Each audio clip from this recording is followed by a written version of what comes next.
Karena memang yang sudah menunggu lama juga bukan hanya dia, tapi buat keluarga, teman-teman yang lain, mereka juga sudah menunggu lama untuk saya yang kepala 4 itu. Pada saat itu kepala 4 sudah di tikungan, meragukan apakah standar saya ketinggian, apakah wah emang saya sejelek itu ya. Emangnya kok saya kayaknya gak yang gimana-gimana banget, masa sih gitu. Gak ada yang mau nih sama gak ada saya yang mau. Gitu.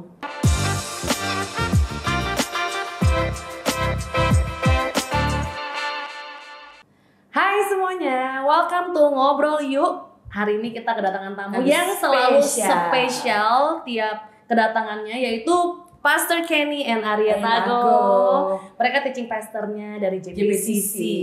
Thank you so much sudah mau datang dan bermain bersama kami dan ngobrol bareng. Dan ngobrolnya kita kali ini topiknya seru banget loh. Kita bakal love di mana-mana gitu kan. Nanti diedit ada love. Iya. Nah mungkin nanti bisa Pastor Kenny sama Ci Areta bisa cerita dulu nih gimana caranya awalnya ketemu. Apalagi kalau kita tahu Pastor Kenny kan juga menunggunya quite a while gitu. Jadi maybe can tell us a little bit story. Okay, well thank you for having us here. Selalu ini ya special kalau ke Surabaya karena ya previous sedikit aja kan memang banyak leaders kalian tuh temen kuliah ya dulu ya. Iya.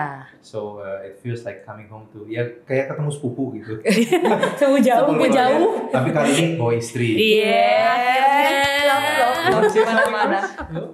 Oke, well ya saya lebih extrovert dari istri saya gitu ya. So bagaimana saya ketemu dengan Aryeta waktu pandemi, mungkin saya terlihat lonely kali ya. Enggak, sama sekali enggak. Tapi basically singkat ceritanya ini persingkat banget ya. Karena plot twistnya sebenarnya banyak. Tapi saya melihat dia di Instagram her brother gitu, and her sister-in-law. Yes benar. So which is now my in-laws as well. Tapi saya melihat mereka posting banyak fotonya dia di wedding adiknya. And I saw her and I'm like, oh wow, ini siapa? Nah, sebelum itu memang sejak dulu pernah ada temen yang mau jodohin juga gitu ke dia. Cuma it never happened gitu kan. Jadi waktu saya lihat dia di Instagram, saya langsung swipe up, reply to her brother and like, bro ini adik lu gitu. Iya. Oh ini masih single. Iya. Oke, boleh kenalin nggak? Boleh gitu ya. Dan ya ternyata ada background story-nya ya bahwa mereka memang selalu berusaha untuk promote dia gitu. So she's used to it gitu. Cuma this time dan yang lucunya adalah mereka memang berharap aku yang lihat gitu. Jadi sengaja banget nih di post gitu. Ayo kok ini lihat banget. Ya singkat cerita again akhirnya kita set up untuk ketemu rame-rame sama teman-teman. Di situ kita kenalan, which ada side story lagi. Ternyata kita sudah pernah kenalan dan memang ada teman yang sudah berusaha untuk jodohin kita, tapi wrong timing aja waktu itu ya, sekitar 2 tahun sebelumnya kalau nggak salah. So kita kenalan lagi, in the end ngobrol nyambung dan saling follow di Instagram. Nah abis itu saya masih ngajak ketemu sekali lagi sama berempat lah with her brother and sister-in-law. Akhirnya dari situ saya mulai yakin, okay, I think I want to get to know this person. Jadi pertemuan berikutnya saya ajak dia untuk dinner berdua dan langsung direct approach gitu, untuk kasih tahu dia intensi saya untuk lebih kenal dia and whether she wants to get to know me or not. Ini aku break dulu atau lanjut nih? Lanjut. Lagi seru. Ini sisinya yang cowok. Iya, kita ngobrol dan direct approach ya. Nanti bisa bahas direct approach apa gitu. Tapi yang terjadi itu seperti kayak job interview itu konsepnya gitu ya. Jadi kita nggak involve feelings dulu, jaga perasaan ya. Meskipun mungkin sulit buat dia, just bercanda. Matanya udah udah nggak boleh bucin dulu ya. Oke, belum boleh lucu. Oke, kalau cepat. Tapi ya gitu. So kita saling tanya, siapin pertanyaan setiap kali ketemu. Setelah 4 kali, saya sih yakin ya, setelah 4 kali ngobrol banyak, kayak job interview, cari tahu value-nya apa, masa depan seperti apa, orangnya seperti apa, latar belakang dan lain-lain. Nah setelah itu kita ketemu seminggu sekali, ngobrol lama, setiap kali ketemu. Minggu kelima, I asked her to officially be my girlfriend, gitu. Dan diterima. Nah, setelah itu 1,5 tahun setelah itu kita married. Nah itu ceritanya. Wow. Ini bersisi cowok. Bersih cowok. Kita tanya dengan kita harus tahu di sisi asli dari yang apalagi lain. yang ini nih. Aku suka, mereka tahu selalu ada dua sisi cerita. Iya, betul. Kita harus tahu. Aku udah buat mental notes. Jadi mungkin tadi yang nggak terceritakan adalah saya nggak tahu kalau sebenarnya pertemuan itu adalah untuk memperkenalkan kita berdua yang ngumpul-ngumpul sama teman-teman.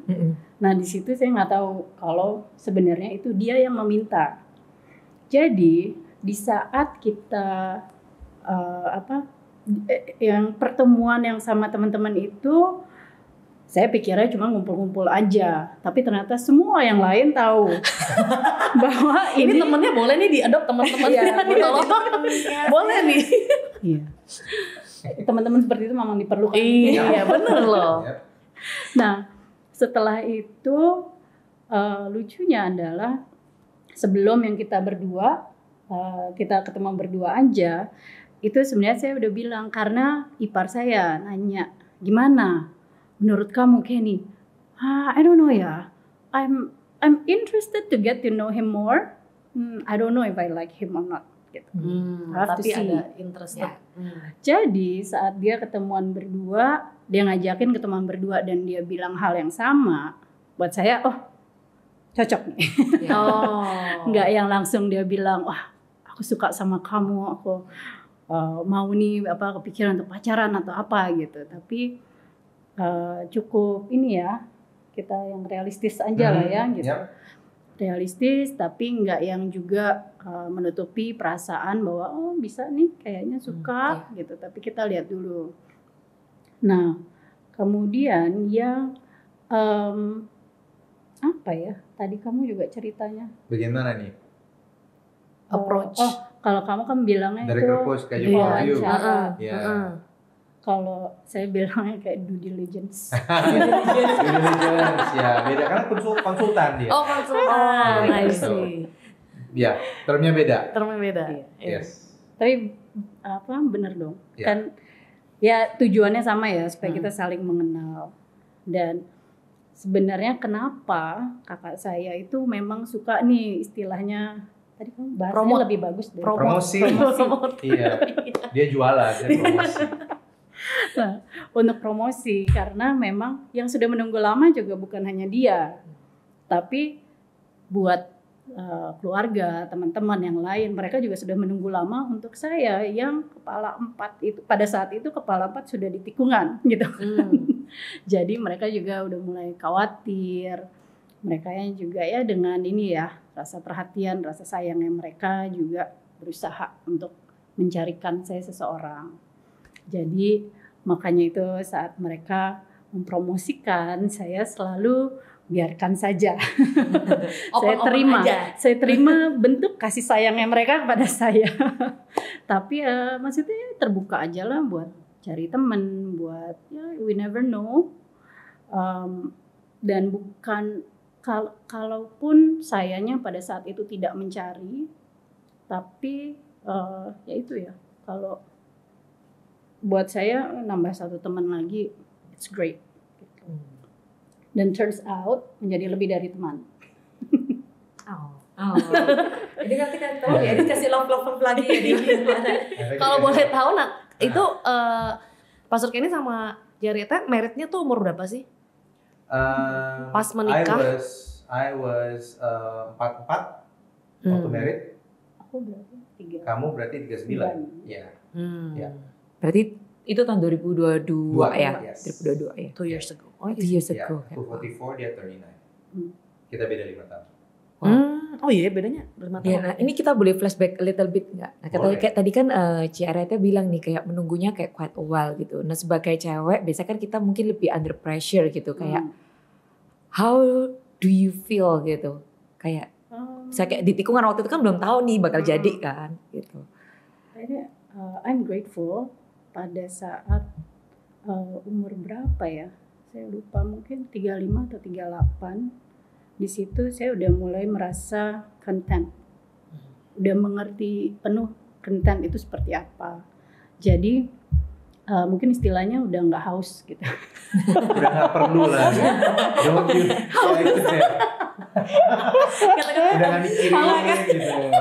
Masih nggak kepikiran lagi. Udah lebih chill. Udah lebih chill. Karena sejujurnya memang kalau naik pressure, I mean ya memang kita hidupnya di masyarakat yang banyak kasih kita pressure lah, terutama ke perempuan. Itu tentunya ada di umur 20-an, 30-an awal. Itu baru masuk 30 lah gitu. Itu pressure-nya kerasa lah ya gitu. Nah, cuman untuk melewati itu akhirnya ya kita harus selain mengenali dirinya kita sendiri, ya kalau saya waktu itu ya mengambil kesempatan itu untuk mengenal Tuhan juga lebih baik. Jadi ya gimana ya bahasanya itu, saya nggak mau bilang mumpung, tapi apa ya lebih kayak jadi saat memang lagi single, mungkin saya menyadari waktu itu, jadi kok ada ya titik yang gue jadi fokus banget nih nyari cowok. Tuh. Oh, pernah berarti ya di titik itu? Pernah di titik itu yang kayak akhirnya kena ke identitasnya saya sendiri. Jadi dia meragukan semuanya. Meragukan apakah standar saya ketinggian, apakah emang saya sejelek itu ya. Emangnya kok saya kayaknya gak yang gimana banget, masa sih gitu. Gak ada yang mau nih sama saya. Gak ada yang mau gitu. Itu kan. Nah itu kan suatu hal yang akhirnya kena ke our sense of worthiness, kemudian our lovability, capability. Wah, gue udah bisa berhasil di semua areanya ini. Terus saat gue ngeliat ke satu area ini, kok nggak bisa ya gitu. Nah di saat berusaha menavigasi, memahami semuanya itu, ya saya sih bersyukur ya. Saat itu saya memilih untuk membangun hubungan dengan Tuhan. Jadinya saya kembali lagi. Adalah kalau cerita lainnya adalah untuk jatuh bangunnya gitu ya. Ada saatnya yang saya mencoba mencarinya itu bukan ke Tuhan. Sampai untuk akhirnya saya melihat, oh ya emang ya Tuhan yang selalu ada. Tuhan ternyata yang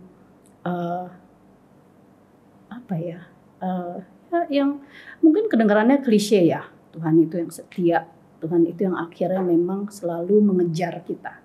Bukan hanya ada di situ, tapi dia yang mengejar kita terus. Mau kita, bahkan di saat kita tidak percaya, Tuhan tetap ada di situ buat kita. Nah, itu akhirnya membuat saya sendiri untuk melihat, iya ya, semua ini saya jadi yang mengandalkan kekuatan saya. Kenapa akhirnya jadinya terjebak ke pemikiran bahwa kok saya gagal, kan berarti aku pakai kekuatanku sendiri, bukan pada Tuhan. Nah di situ yang belajar untuk mengenali musim yang lagi ada, belajar untuk bersyukur, belajar untuk menerima apa nih yang bisa aku lakukan dalam kesempatan di mana aku nggak harus mikirin orang lain dulu gitu. Yes, I pray dulu tuh, desire untuk keinginan untuk menikah ada. Selalu ada. Ada tapi sempat tidak ingin, walaupun desire-nya masih ada. Ngerti nggak? Ya. Nah tapi kemudian saat itu ada, akhirnya bertanya dong, kita mencari tahu, apakah aku terpanggil untuk singleness? Selalu ke arah situ. Betul. Jangan gue terpanggil untuk selibat. Tapi kemudian ada yang kasih jawaban, selama you have that desire, kamu nggak terpanggil. Selama secara fisik, secara hal-hal lain, kamu memang mampu, bisa untuk menikah, you are not called untuk singleness. Oke. Cari-cari lagi dong, terus kenapa gue masih single gitu. Aku nggak tahu sih kalau kamu melewati itu nggak. Iya pasti, of course, karena teman-teman udah nikah, ya kan, keluarga. Of course ada momen-momen di mana mempertanyakan. Sebagai bukti, dulu zaman-zaman masih journaling apa segala, I like to write my prayers gitu. Pasti ada, kayak WhatsApp ya. Tapi saya kan tipe orang yang nggak terlalu lama stuck di situ ya. Apalagi hobi banyak, pertemanan luas gitu kan. Sibuk juga, kerjaan pelayanan, jadi mungkin distraction banyak. Gak inget masa-masa merasa unhappy sih, merasa being single ya. Ya gitu sih, masih saya bisa appreciate I still believe in marriage. Saya selalu bilang I think it's a beautiful thing ya, karena saya percaya firman Tuhan, di mana pernikahan adalah gambaran hubungan Tuhan dengan gerejanya, and I think it's beautiful. Tapi saya juga tahu bahwa singleness juga is beautiful dalam firman Tuhan gitu. Jadi ada keuntungannya dan saya harus belajar untuk, I guess what I learned adalah benar-benar mungkin mirip sama kamu ya, in this aspect. Hidup itu bukan untuk approval orang, gitu. Hidup itu untuk ya approval Tuhan. You know, I think itu yang centered me a lot gitu ya. Bahwa ya udah meskipun yang lain pathnya seperti itu, kalau kamu memang jalannya beda sendiri, mau gimana? Gitu. Dan I'm also grateful. Bicara soal pressure, again pressure kan ada ya. Tapi saya harus give credit both to my parents juga, yang nggak maksa, dan dari dulu memang, of course mereka concern lah ya, tapi aku nggak pernah merasa di push sama mereka.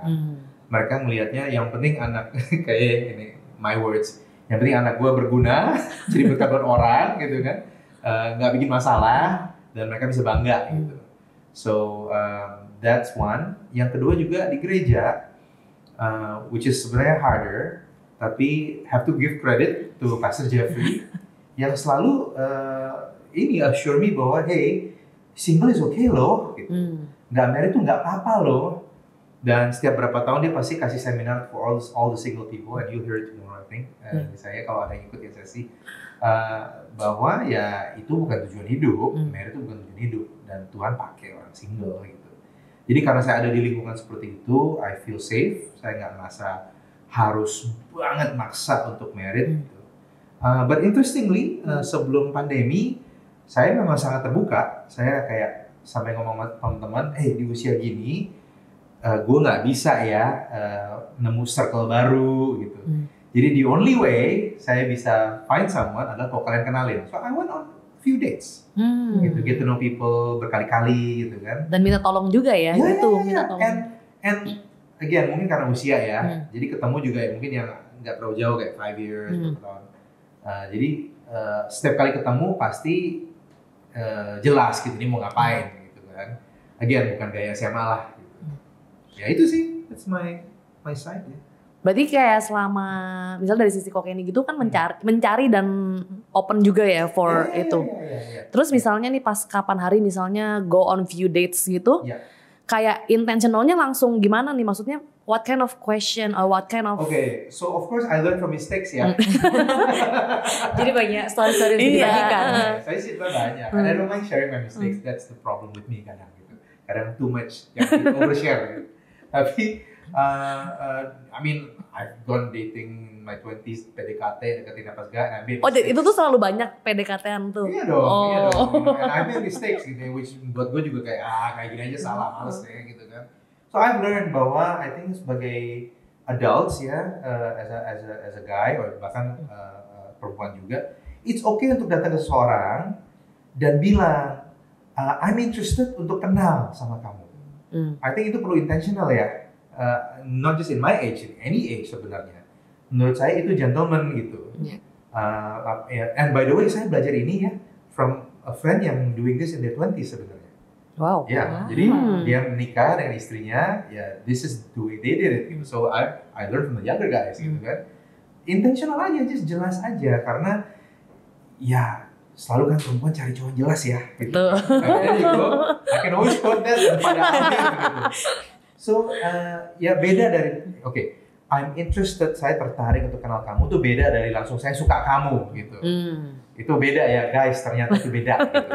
Jadi pernah nih kayak langsung gue suka sama lo. Terus dia nangkapnya please jadi note, beda. please note. No further comment from me on that, but yes, I have done that. Nah dulu waktu itu terjadi, oh no, dia langsung creepy gitu kan udah, kayak Iya, bukan creepy lah. Bukan creepy sih kayak kaget, awkward gitu. Dan waktu I realize bahwa kayaknya kita nggak cocok. Dan dia bilang, tapi lu bilang lu udah suka gitu kan. I learned my lesson gitu. It was my 20s dulu kan. So I learned the gentleman way adalah kasih tahu bahwa gue pengen kenal sama lu lebih dalam lagi. And untuk kita kenal kan kita nggak bisa rame-rame terus gitu ya. Kayak you have to have specific time untuk lu ngobrol gitu. Dating advice dari Pastor Jeffrey dulu ya. Saya semua single seminar saya udah ikut. Nah makanya udah berapa? Advice-nya adalah kalau mau kenal seseorang, janjian tuh jangan nonton. Janjian itu jangan activity whatever, janjian adalah untuk duduk ngobrol gitu. So that's what I did with her, dan juga dengan beberapa yang aku date juga sebelum pandemi, saya ajak ngobrol berkali-kali, just over meal, over coffee. Saya biasa better coffee aja ya, jadi yang pendek-pendek dulu gitu kan, kalau misalnya krik. Tapi kalau misalnya nyambung gitu, then we can graduate to lunch gitu kan ya. Lebih lama, so pinter-pinter lah atur gitu. Tapi untuk kita ngobrol and get to know gitu, itu cara kita kenal. So be gentleman, state your intentions ya. Kalau misalkan lawan jenisnya nggak bisa terima dari itu, ya udah, maybe not ready aja. Gitu. Tapi I would like to find somebody yang memang interested. Waktu aku tanya ke dia ini, I was nervous juga lah ya. Oh ada lah nervousnya ya. Gue pikir kayak udah nggak. Kirain udah kayak pro gitu. Mati rasa dong. Karena kan saya nggak tahu bahwa dia bisa terima atau enggak untuk sebegitu direct gitu kan. Kayak look, I'm interested to get to know you. Kira-kira oke nggak nih kalau kita make a deal gitu. Jaga perasaan langsung aja. Ya tapi kita cari tahu fundamentalnya, values kita, deal breaker-nya itu apa sebelum kita go in deeper gitu. Jadi ngobrolnya bukan yang ngobrol-ngobrol basa-basi ya, bukan yang ngobrolin lu suka makan apa? Itu kalau udah kehabisan pertanyaan. Kalau udah kehabisan, lu suka makan apa sih? I mean that's cute questions lah ya. It's good to know gitu. Tapi yang kita tanyain lebih memang untuk mengenal satu sama lain. Dan jadi saat kita ngobrol pun beneran ngobrol, bukan yang tanya jawab gitu.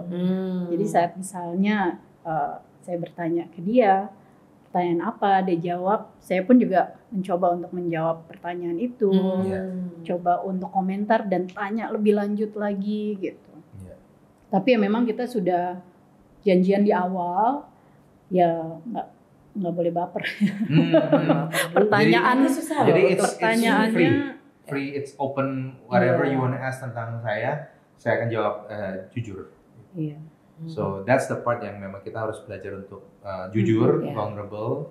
Tapi itu tuh perasaan. Iya, tapi itu udah seyakin apa tuh Marubi? Maksudnya kan kadang bingung gitu ya. Aduh, gua vulnerable, nanti lu nggak terima gua lagi atau lu malah kabur lagi. Seberapa yakin udahan sih? Ya, buat begini, in any relationship nggak harus dating dan lain-lain ya. Dalam persahabatan ya kan kalau memang kita mau tahu lebih dalam harus vulnerable dulu kan. Itu resiko gitu. Resiko yang harus kita tanggung sendiri. So you would know when. Even kita pun ya sebenarnya setiap minggu it got deeper. Gitu, nggak langsung semuanya di depan gitu ya. Saya juga tahu diri lah. Saya nggak langsung tanya semuanya gitu kan. Dan saya juga nggak expected untuk jawab semuanya. Tapi saya start dari hal yang makanya buat saya jujur waktu itu kayak uang, gaji, lifestyle buat saya itu surface banget gitu. Makanya di sesi pertama ya udah just get this out of the way gitu kan. Nah di sesi berikutnya baru tuh kita bisa diskusi gitu. Wah kalau kamu lihat ini gimana? Gitu, ya. Itu yang aku inget sih. Dan kita juga sampai cerita our past. Kalau misalnya pemikiran, wah dia terima gue apa enggak ya gitu. Well, actually kalau buat, okay, I don't know about you, tapi waktu aku, waktu itu ya lebih baik lo tahu sekarang daripada nanti gitu. Kalau misalnya lo nggak suka, ya udah just tell me now. So itu sesi keempat, kita ada temanya tuh waktu itu. Tema? Iya. Ini bagus tuh. Sesi keempat kita nggak setting ya. Nggak setting halnya. Di itu adalah we talk about our biggest regrets. Itu apa? Dan literally cerita tentang penyesalan yang kita pikir adalah mistakes di masa lalu gitu kan. Tapi yang menarik adalah ya that was when aku jadi yakin banget gitu. Karena dia mengambil resiko untuk share something yang mungkin buat dia wasn't easy to share. Ya, dan aku tahu waktu dia sharing itu, wow, dia ini udah terbuka banget. Tapi that yang kamu share itu yang membuat aku jadi yakin banget. Wow. Makanya you know what? Kalau kayak gini, I will not let her go nih. Gitu. Next one, gue mau tembak. Gitu. I tell people that. I did. Yeah. Berarti sebelum ketemuan ini berarti udah ada kayak list of question atau apa? Iya kan kayak gitu. Berarti beneran intentional untuk kayak I prepare the question with wow, it's not easy. Nah mungkin kalau misalnya aku nggak tahu ya, kalau misalnya kita cewek kan lebih gampang baper nih. Dari Ciareta kayak how to keep it just ya udah kita cuma menyamakan common ground gitu misalnya, menyamakan atau muncul perasaannya di meeting keberapa nih gitu. Before you answer, kalau aku boleh interject ya, maksudnya kalau memang kita mau serious build a relationship, ya apapun itu ya, again, gak harus yang jadian or whatever, tapi harus mutual ya. Dua-duanya tuh harus berani put something on the table gitu. Oh, sorry. Iya apa-apa. Ya harus berani gitu untuk kayak, ya kalau memang mau build something ya memang lu harus vulnerable sih. So, silakan. Ya, aku merasa dua-duanya harus nggak bisa satu sisi doang. Kalau cuma satu sisi, gue juga nggak mau ya. So sometimes makanya kita by the time sesi keempat juga kita udah nyaman gitu karena di sesi awal-awal ya gue ngomong ini dia respon, dia ngomong ini aku respon. Udah lampu hijau lah ya. So ya pertemuan keempat itu yang aku rasa pun juga sebenarnya it's time untuk kasih tahu aja deh gitu. Untuk dan juga tanya kamu punya juga gimana gitu kan versinya kamu. Tapi tadi kalau untuk pertanyaannya nggak pakai perasaan, pakai perasaan sedikit kali ya. Ada lah. Soalnya kan ya berarti maksudnya pasti ada attracted dikit lah ya pasti ya. Kan dari awalnya kayaknya bisa nyambung nih gitu. Jadi mesti ada itunya lah ya. Soalnya kalau zero ini ya nggak mungkin juga ya berarti ya. Nah ya berarti kan kita jadinya nggak ada standar ya. Harus dong, harus ada standar. Karena kan kita juga tahu ya apa yang kita perlukan. Karena kalau kan kita pacaran itu untuk menikah. Nah kita harus tahu dulu juga kita mau menikahnya untuk apa. Nah kalau kita udah tahu tujuannya kita menikah, ya kan kita harus cari pasangan yang bisa sama-sama dong kita capai tujuannya itu kan. Maksudnya aku standar itu ya. Gitu. Nah, jadi kalau sama kamu perasaan apa ya? Mungkin karena aku nggak cari-cari ya, jadi nggak tahu juga kapan munculnya. Tapi tiba-tiba muncul, it just grow, the love grows. Attracted, of course di awalnya. Aku sih di meeting kedua. Langsung. Karena gue gak pernah ngobrol sama seseorang bisa sampai 9 jam sampai gak ngerasa. Ya aku juga gak pernah sih, tapi bukan ya. So for me it was that special. Gue kayak, you know biasa tuh kayak biasa ada limitnya, biasa kayak kehabisan topik. Ada yang ngomong apa lagi ya, you know ada awkwardnya, ada like, udah 9 jam gitu. Gak kerasa gitu. Kok bisa ya, keren banget loh. Mungkin dia pernah ngalamin ya. I just said, aku juga belum. Iya gitu, so for me, I knew it was something special. Dan ya, itu versi tanpa komedinya ya. Iya. Ya itu next time kita ceritain. Panjang 9 jam soalnya ini harus dikuak di part. And by the way 9 jam itu gak berasa 9 capek, nggak berasa draggy, it's just wow. Yeah. We just shared our life stories ya. Iya. Ini nggak pakai sayang-sayangan loh ya. Yeah. Pegangan-pegangan tangan nggak ada tuh. Oh iya. Masih PDKT. Iya. Ini kan tadi masih due diligence. Iya. Gitu ya. Iya. Nah, kenapa nggak pakai perasaan? Ya ada attraction-nya, tapi mungkin ya jaga hati ya. Jadi kita juga jaga ekspektasinya kita juga gitu. Yeah. Yes. Saya pun juga belajar dari pengalaman lalu-lalu lah gitu. Wah, ini ada apa? Attraction dikit, ada mutual interest sedikit aja udah wah kayaknya suka nih sama gue gitu kan. Wah terus mikirnya udah panjang gitu kan. Iya, betul, itu betul banget. Iya, kalau Pacaran gak bisa ini. Langsung jadi suami gue bisa gak nih kayak panjang banget. Kayak itu aku duluan deh kemarin. Dia udah bayangin. Jadi Ya, karena ini yang bayarin itu, dulu. oke. So basically waktu itu terjadi, then I realize sesuatu. Dulu nggak pernah kepikiran. Few after that 9 hours ya aku sadar bahwa kalau ini seumur hidup bisa kayak gini nih, I'm good gitu. Wow. Yeah. And kenyataannya, I'm proud to say bahwa masih begitu sampai sekarang.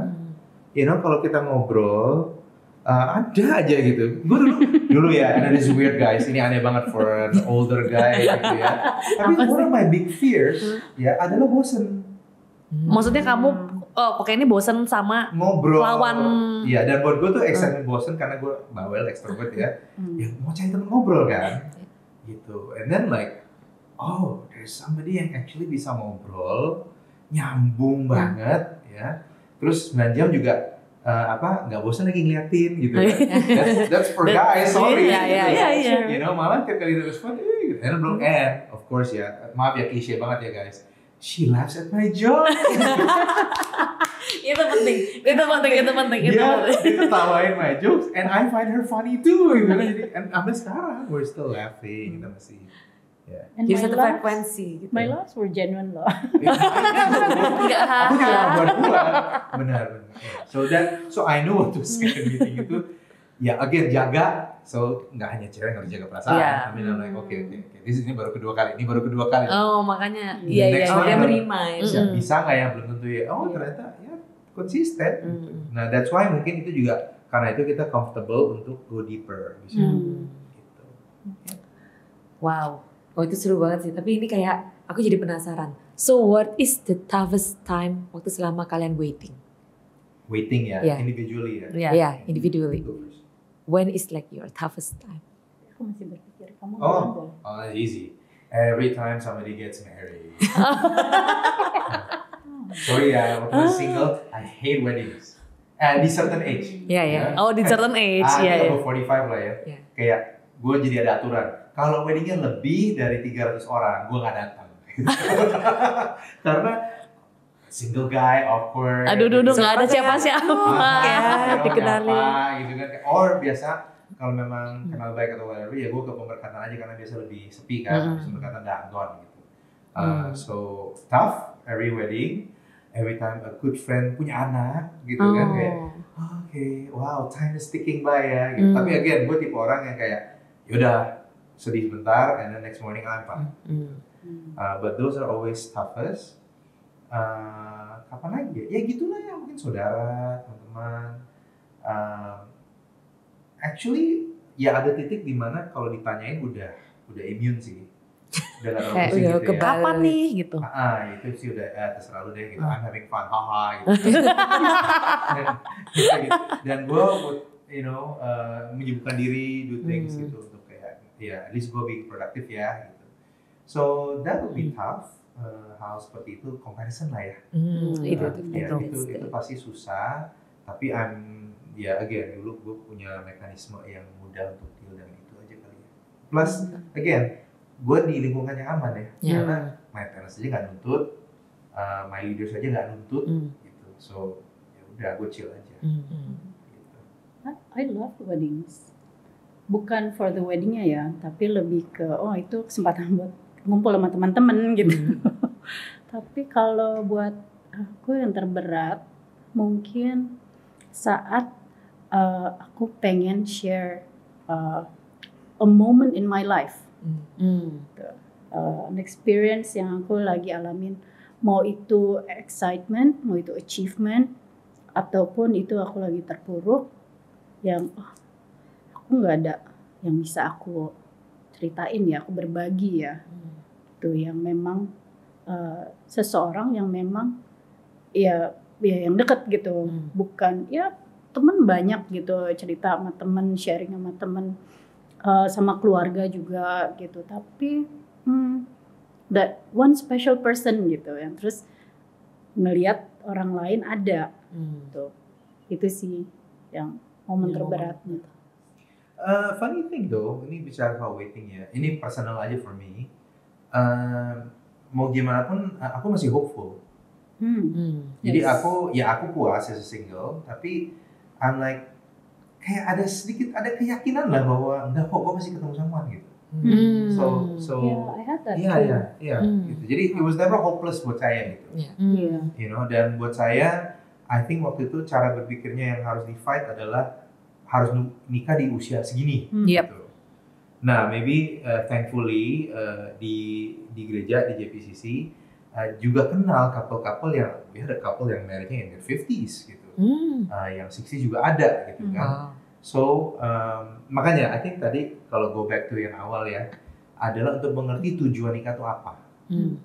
Gitu. I think kita seringkali ya kebawa arus aja gitu ya. Oh dia nikah umur segini berarti kita juga harus gitu. But no, I think the most important thing mau di usia 20 atau 40 adalah untuk tahu tujuan nikah tuh ngapain gitu.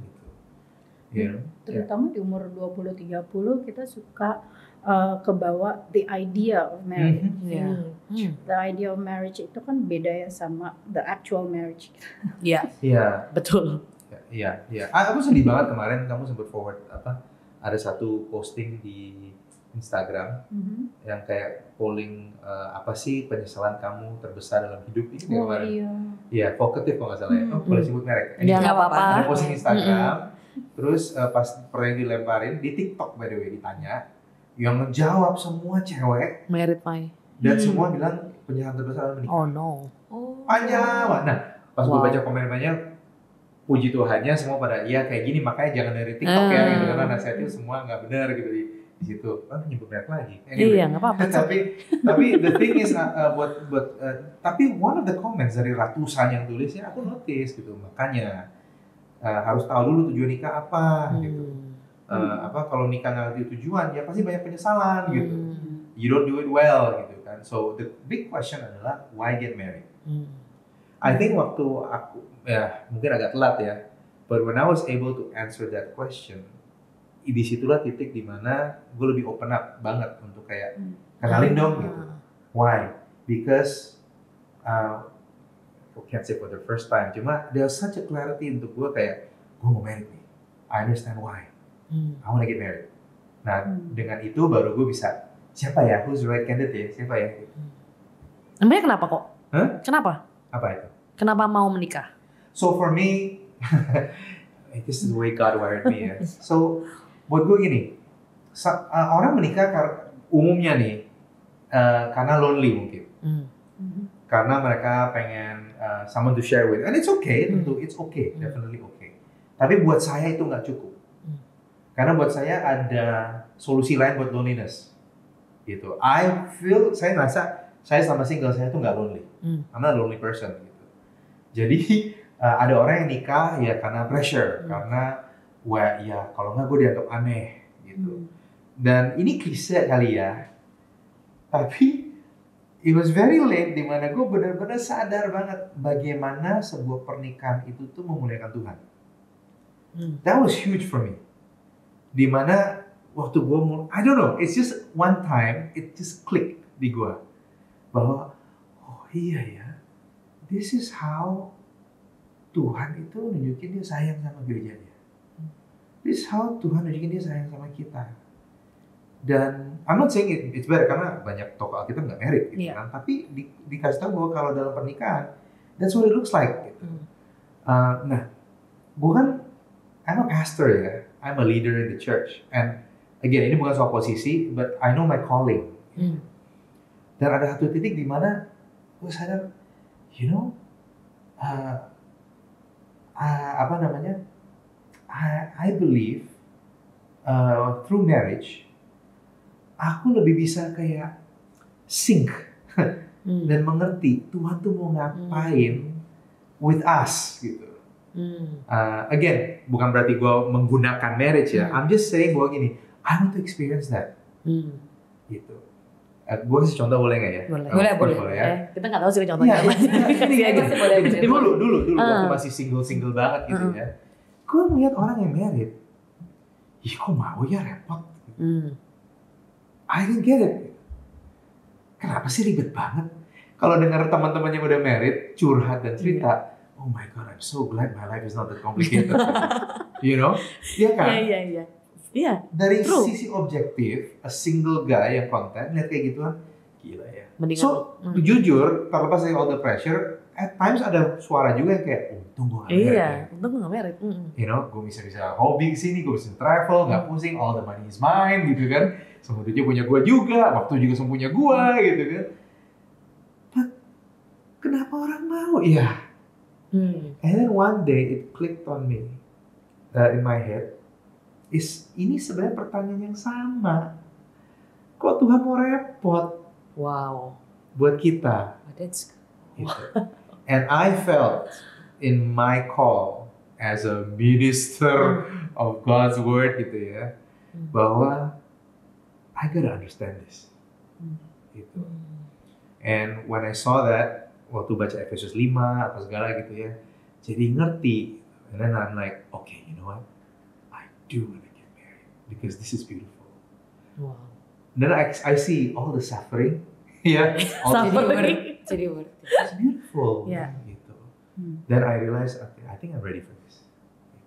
Wow. And of course, when we got married, I wasn't ready for it. But then every single thing we went through, worth it gitu. And then sekarang gue ada di posisi di mana gimana cara jelasin ini ke orang yang single ya? Dengan penderitaan the Holy Spirit. Yeah, but you know, but it's just that moment di mana. That's my experience. That's my personal experience. So, gitu sih. Aku lebih simpel sih. Iya boleh. Boleh dong. I just wanna get married. No. Tapi enggak juga sih. Justru saat itu sama kayak kamu yang antara dua gitu. Kadang wah, gue enjoy banget nih jadi single gitu kan. Terus ngelihat teman-teman yang pada nikah, wah repot ya gitu. Ngurusin suaminya, ngurusin anaknya, ngurusin keluarganya sendiri, ngurusin keluarga suaminya, ngurusin kerjaan. Wah, kayak gue kapan punya waktu buat gue sendiri kayak gini ya. Tapi ya di lain kesempatan ada juga keinginannya itu untuk punya companion apa. So tapi akhirnya for me I just wanted to be where God leads me to be. It's as simple as that sih sebenarnya ya for me. Walaupun ngejalaninnya tidak sesimpel itu. Tidak semudah terdengarnya.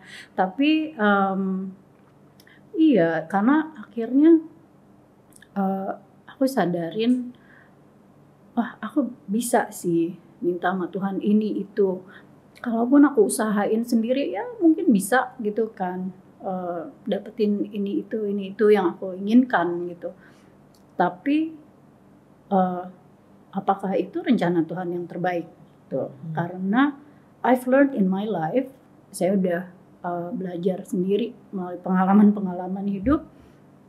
Iya ya, yang rencana gue ternyata tidak sebaik dengan kehidupan yang tidak gue rencanakan. Yep. Jadi ya makanya jadi di saat-saat yang terberat itu pun tadi akhirnya ya itu akhirnya mengingat hal itu ya menjadi content. Di saat itu aku udah content dengan nggak menikah, tapi somehow I feel I'm gonna meet this guy soon gitu.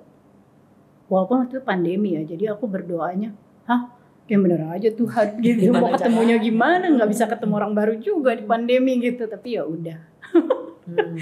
So it was hope that I cling on to. Tapi tetap jalanin apa yang ada depan mata. Gitu. Wow, that's good.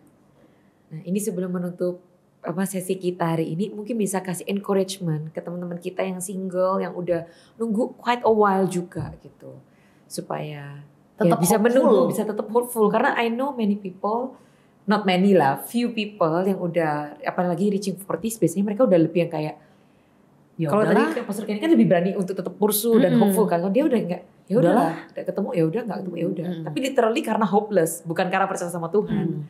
Gitu. Nah, mungkin bisa kasih encouragement. Aku aja. So, bisa panjang nih karena saya tukang khotbah kan. Tapi so many messages I want to say ke orang sih besok kali ya. Iya, tapi besok. Tapi nggak tahu nih yang dengar podcast kan kapan dengerin. Coba mencari materi atau rekamannya. So, buat teman-teman single, I know ini against topiknya kita, tapi buat saya don't spend time waiting ya. Waiting for a relationship to happen gitu. Kalau memang mau happen ya make it happen, tapi make it happen bukan berarti maksa orang lain. Make it happen adalah ya you work on you, gitu. You work on your security, ya, dan juga sadar bahwa marriage is not the purpose of life, ya, karena marriage itu untuk memuliakan Tuhan. Same way in your singlehood juga dipakai untuk memuliakan Tuhan. So that has to be the focus. Dan kalau memang saya mau cari orang berkualitas, sepadan dan lain-lain, ya I better find somebody doing the same thing gitu loh. Memuliakan Tuhan juga gitu. Dia tahu identitasnya siapa gitu. Dan again nggak perfect, tapi punya values yang sama gitu. Mereka percaya bahwa God is number one, ya kan? We live memang untuk Tuhan gitu. So if you're single and like waiting, my advice is always like stop waiting. Ya, enjoy life, have fun, build relationships gitu. Jadi orang yang berguna, resourceful, whether you're introvert, extrovert, apapun itu bisa jadi orang yang berguna gitu. Kalau dalam bahasanya JPCC mungkin gitu ya, naikkan value kita gitu. And saya juga mau disclaimer sedikit, just because you are single dan let's say belum ada siapa-siapa, bukan berarti ada something wrong with you. Yes. Ya, so itu yang saya harus tekankan terus. Bukan berarti there's something wrong with you. Journey setiap orang tuh beda-beda. Jangan compare. Saya selalu what's the word? Pasti ada pemikiran yang selalu kayak, Ken, what's wrong with you ya? Karena belum dapat ya. Tapi saya akan cepat untuk counter that gitu dengan, ya I'm a child of God. Aku sudah memberikan hidup untuk melayani Tuhan. Tuhan pasti jaga. Kalau memang aku belum married ya berarti ya it's not time yet aja for me gitu, atau Tuhan tahu yang terbaik lah. So itu untuk kita bangun security dalam hidup kita. And then when the time comes, you know it, and then Tuhan bring somebody into your life. Nah, kita sudah punya maturity untuk bisa juga I'll do this gitu dengan benar dan dengan cantik. Ya kan? And you know what? Saya berdoa ya, again, our story is not like a magical story. I think our story itu adalah dua orang yang committed untuk do it the right way, gitu. Nggak usah pakai drama, ya, just the right way yang jelas dan God honoring, dan juga bisa jadi berkat buat orang di sekeliling kita juga. Gitu. So itu panjang sih. Like I told you it's a sermon. Yeah, but the key point. Well, untuk yang nggak hadir besok ya, don't be busy focusing on who, but focus on you. Wow, that's good. Wow, that's good. Thank you so much, Pastor Kenny and Ciareta. We are so blessed by your story. Well, kita akan bertemu lagi di dalam sesi ngobrol yuk yang selanjutnya. Bye bye. Bye bye semuanya. Bye.